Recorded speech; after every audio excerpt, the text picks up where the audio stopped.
नमस्कार. पंढरपूर पीपल्समध्ये सरचे स्वागत. आपण सध्या चंद्रभागा बस स्थानक या ठिकाणी उभे आहोत.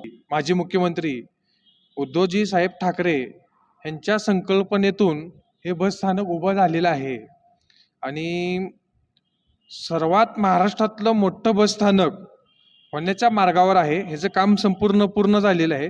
ह्याची सध्याची परिस्थिती आपण बघत आहोत आणि तुम्हाला आम्ही दाखवणार पण आहोत.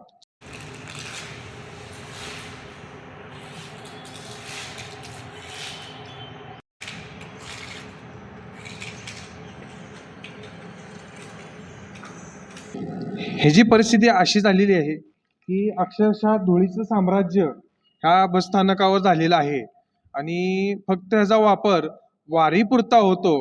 पंढरपूरकरांना ह्याचा वापर करण्यासाठी केव्हा मिळणार आणि त्या संदर्भात पंढरपुरातले नेते ह्याच्या संदर्भात हे बसस्थानक चालू करण्यासंदर्भात प्रयत्न करणार का?